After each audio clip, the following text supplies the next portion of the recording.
Welcome to the Purple Party, known as Purple Nerd Channel, home for all those who geek out on all things Prince related.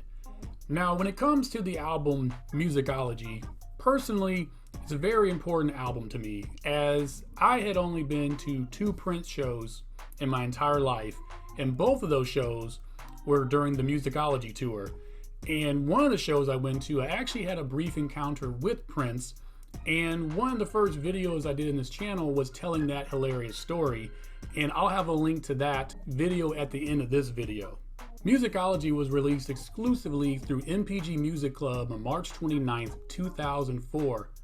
Mind you, he also released The Chocolate Invasion, The Slaughterhouse, and C-Note on that same day, again exclusively through the MPG Music Club. Musicology would get a nationwide retail release in the US on April 20th, 2004. The project was marked by many critics as his comeback album, as his previous 5 releases were done independently or online only.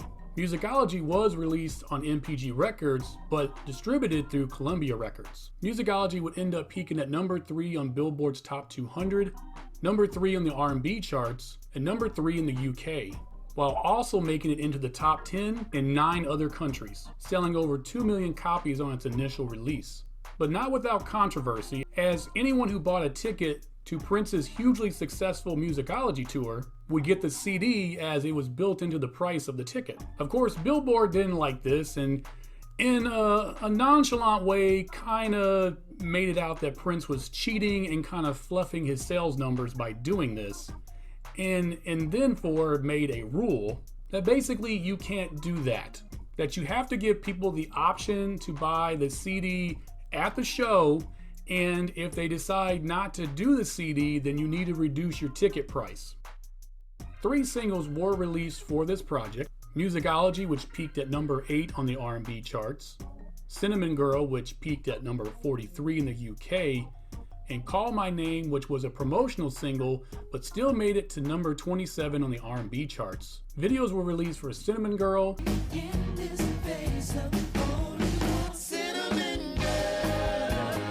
Call My Name,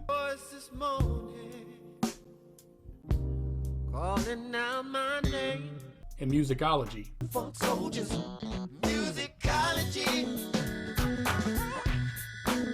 There was a video filmed for A Million Days, but for whatever reason it was not released. Somebody to blame, but you're the perfect picture of what love should look like. Aside from the critically acclaimed Musicology tour, Musicology had a huge push from Prince's induction into the Rock and Roll Hall of Fame just a few weeks prior to this release, where the world got to see Prince hold his own while being surrounded by legends and upstaging everyone with one of the greatest guitar solos of all time. Prince also promoted the project by appearing on Ellen, The Tonight Show, which featured a hilarious interaction with him and Mel Gibson. Mel Gibson, what's shaking, baby? Yeah. He also appeared on the Tavis Smiley Show, where he performed Reflection with Wendy Melvoin, and his performance with Beyonce earlier that year at the Grammys also helped quite a bit too. The theme behind the movement of Musicology was real music by real musicians, and Prince was here to school everybody. Let's dive into this album as we open up with the title track, Musicology.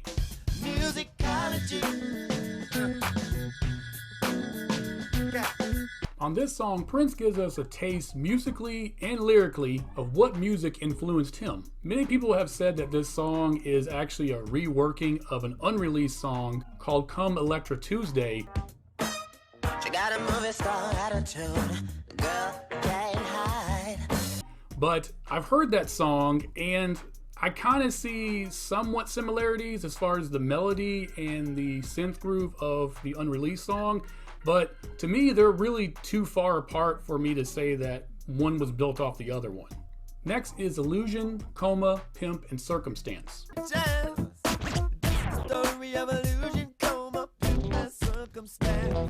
The deep funk grooves continue as Prince tells the story of a couple comprised of an older white lady and a younger black man. The question he asks is who's pimping who, as the younger black man gets to enjoy her wealth and even have a side chick. But the older white lady, she gets to feel young again and participate in his culture, which before meeting him, she was unfamiliar with. as he was not familiar with her culture. The line about calling her Flo, which is short for fluorescent, because of how white she is, that line just kills me every single time. Next is A Million Days. But it feels like a million days. If I had a This song actually dates back to 1996, and he recorded it while working on the acoustic album The Truth. In the song, Prince talks in great details about the hurt he feels after his woman has just left him.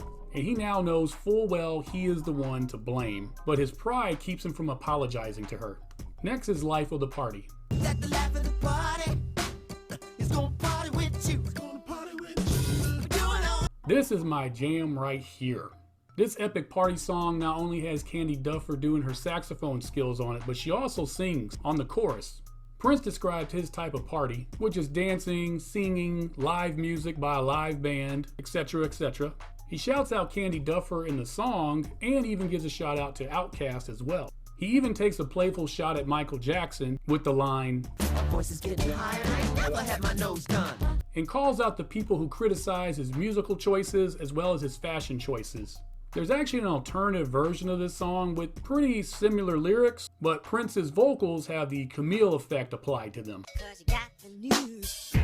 That life of the party is gonna party with you.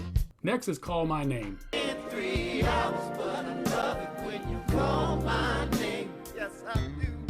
This is a classic ballad as Prince tells his wife, which at this point in time was Manuela Tessaloni, how much he loves her and how life was not complete before meeting her. We have Stokely Williams on background and Claire Fisher providing strings. Next is Cinnamon Girl. Cinnamon girl. In the song, Prince tells a story of a young lady of Arabic descent and what it's like dealing with the racism of living in a post 9/11 world. This is a real moving story, and it gets fully fleshed out in the music video for the song. Next is What Do You Want Me to Do? What do you want me to do, girl? This song, for a brief moment, was considered to be included in the collection The Chocolate Invasion, which, as I mentioned before, was released through the MPG Music Club the same day as this album was.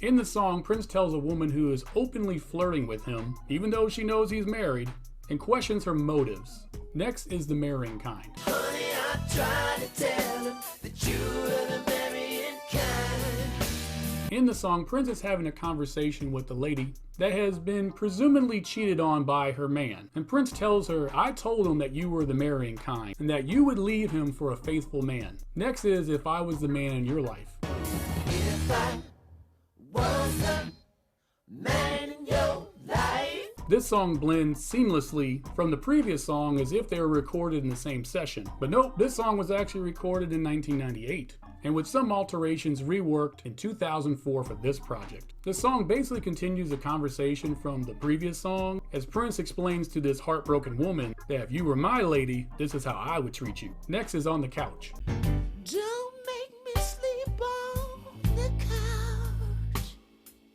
Now then, this song was actually recorded in the same session as the previous song. And I absolutely love this song as it plays out one of the scenes from the film Love Jones. While mentioning in the song that Love Jones is playing on the TV, the scenario is basically this, that Prince has come to the house of a young lady that he was just on a date with, and he wants to get physical with her, but she puts him on the couch as they are not married yet. A similar scene plays out in the film Love Jones, which also happens to have a scene where the lead character, played by Lorenz Tate, actually mentions Prince in his music in this film.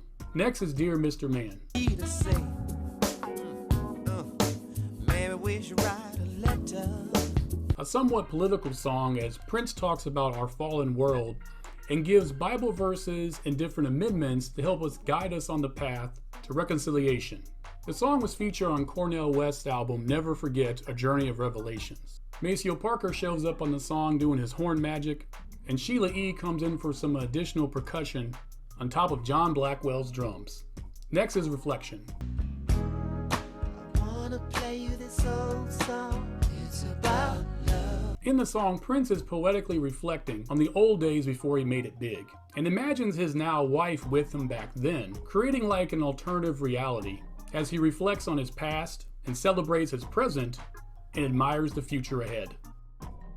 The Prince Estate is doing a mini celebration on March 29th at Paisley Park to celebrate the 20th anniversary of this album, with a screening of one of the shows from the Musicology tour, I assume professionally filmed, followed up with dinner and a dance party hosted by DJ Linka Paris. And I know we got the Purple Rain 40th anniversary of something coming just around the corner. Exactly what we're getting, none of us know. But if the estate wanted to real quick put together a super deluxe edition of Musicology with the album, the B-sides, and this concert that they're going to show at the, whole 20th anniversary special, give us that on Blu-ray, I'd be totally cool with that. Thank you for joining me on this episode. Please like and share this video, and please subscribe to the channel. And as always, if you got a moment, go ahead and check out my Patreon page. Info about that will be in the description below. I will see you on the next episode where I get to the final March Madness Prince release schedule, the final album that he released in March. And this is probably going to be a long video, so before you watch it, you might want to bring some snacks. So until that next episode, I wish you heaven.